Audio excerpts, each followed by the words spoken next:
आगामी होली पर्व को लेकर प्रशासन पूरी तरह अलर्ट नजर आ रहा है और इसी के चलते शांति और सौहार्द बनाए रखने के उद्देश्य से सौगर थाना परिसर में पीस कमेटी की बैठक बुलाई गई।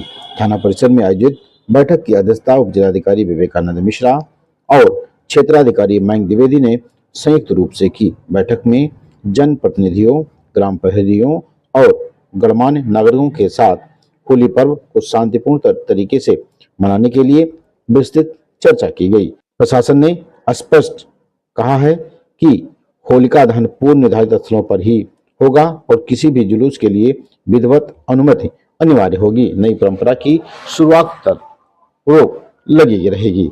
क्षेत्राधिकारी ने यह भी बताया कि तहसील क्षेत्र के 163 स्थानों पर होलिका दहन प्रस्तावित है। साथ ही लोगों से अपील की कि किसी पर जबरन रंग न डालें और किसी भी संदिग्ध गतिविधि की सूचना तुरंत पुलिस को दें। होली के दौरान अवैध शराब के निर्माण और बिक्री पर सख्त कार्रवाई के निर्देश दिए हैं।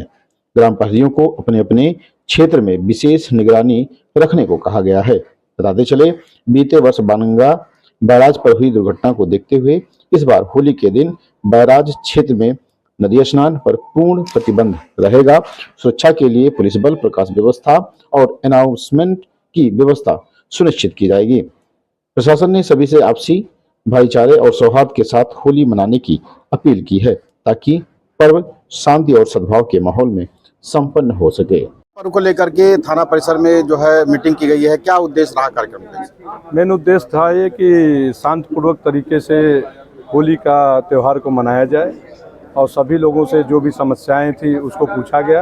अगर कोई समस्या है तो उसका निदान हम लोग कराएंगे और अच्छे से होली का त्यौहार मनाएंगे। मैंने कल भी अपने गांव के ग्राम प्रहरियों के साथ एक बैठक की थी। आज बहुत खुशी की बात है कि गांव से आम जन और जनप्रतिनिधि, ग्राम प्रधान भी यहाँ पे आए हुए हैं। हमारे कस्बे के भी मानिंद लोग यहाँ पे बैठे हुए हैं।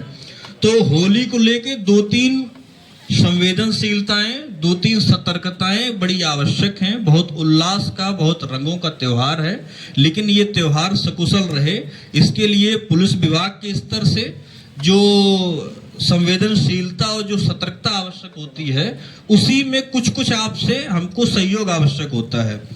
पहली चीज, हमारी बहुत सारी टीमें,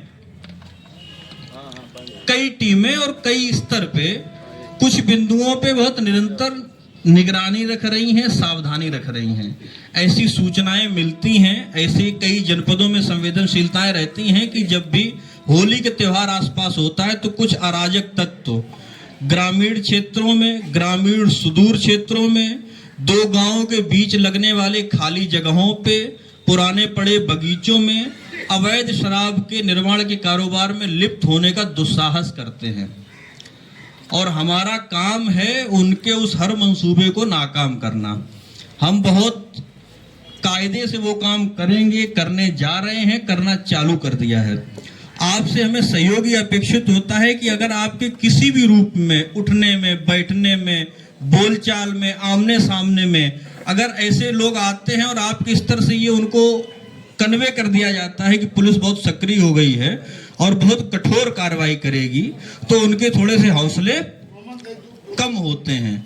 उससे क्या होता है कि वो अगर अपने साथ किसी भी तरीके के आपराधिक गतिविधि में किसी दूसरे बच्चे को, किसी नाबालिग लड़के को, किसी भी तरीके के बच्चे को अपने साथ सोचने का भी सोचते हैं तो कम से कम लोग जागरूक हो जाते हैं। तो जितने ग्रामीण क्षेत्रों से लोग आए हुए हैं और जितने शहरी क्षेत्रों से आप लोग बैठे हैं, इन बिंदुओं पे मुझे आपका सहयोग अपेक्षित है कि हमारी तरफ से ये बात जनता में जाके बताएं कि इस समय पे कहीं पे भी अगर आपको कोई भी ऐसी सूचना मिलती है, आप अभी थाना प्रभारी का नंबर ले लेंगे, किसी भी तरीके की अवैध शराब का निर्माण मतलब बनाना, विक्रय मतलब बेचना, संग्रहण मतलब घर में इकट्ठा करना, सब कुछ अपराध है और उसमें हम बहुत कठोरता से कार्रवाई करते हैं। इसलिए आप सब गांव के मानिंद लोग हैं, ये बात पुलिस विभाग की तरफ से लोगों में जाके अपील करें कि ऐसे लोगों से दूर रहें जो ऐसे कारोबार में लिप्त रहते हैं, ऐसे व्यसनों से दूर रहें और इन लोगों को भी हतोत्साहित करें कि ऐसी कोई भी गतिविधि करने का अपने मन में कोई मंतव्य ना पाले। ये बात क्लियर है, समझ में आ गई सबको? दूसरा, मैं अपने ग्राम प्रहरियों से भी एक अनुरोध करता रहता हूं कि जब भी आप गांव में जाते हैं, आप कहीं देखें कि दूरस्थ ऐसे में कहीं कोई आपको ऐसी गतिविधि का संदेह होता है, तो एक जिम्मेदार नागरिक होने के नाते हम सबका ही जिम्मेदारी है कि इसकी तुरंत सूचना अपने पुलिस स्टेशन को जरूर दे दें, क्योंकि यदि ऐसे अराजक व्यक्ति अपने उद्देश्य में सफल हुए तो ये तय है कि आपके ही परिवार के किसी न किसी व्यक्ति को वो इससे प्रभावित कर सकते हैं।